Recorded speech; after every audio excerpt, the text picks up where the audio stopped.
My name is Ameerul Affiq. I'm the director of Ahmad and his analog camera.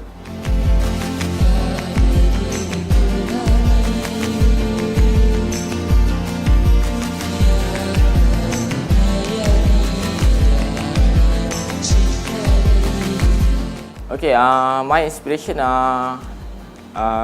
maybe come from my background, because during my diploma days, I took diploma in photography.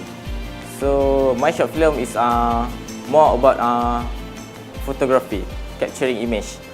So yes, that's where my inspiration come from. I want to tell people that everyone has their own creativity.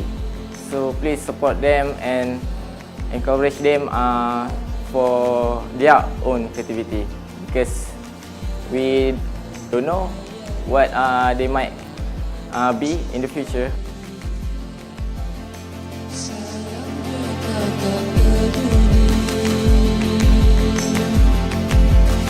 We take around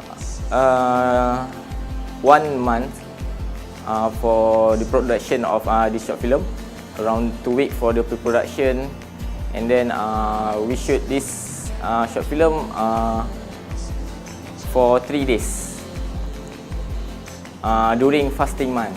Okay, in Hollywood, there's this director called Nicholas Winding Refn. I must say he's a great director, and I choose him as my reference because I like the way how he imagine all the scene, the composition in his film. He's such a great director. I can say that we can win this because the other contestants they are more great, and I hope we can win this. Based on this team, I think it can bring us to more. It can give us more creativity to think about what can we come up with this team. So that's it. That's the best thing I think about. Muse might have the chance to win this competition because I watched that short film and I like the storyline, the cinematography, the composition, the script. Yes, for me, Muse has the chance to win.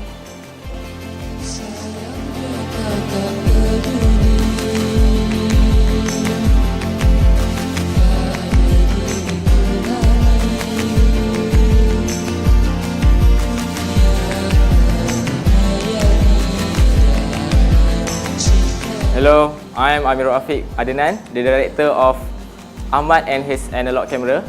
So right now we need your support to vote and rank our short film as number 1 at www.bjayouth.com.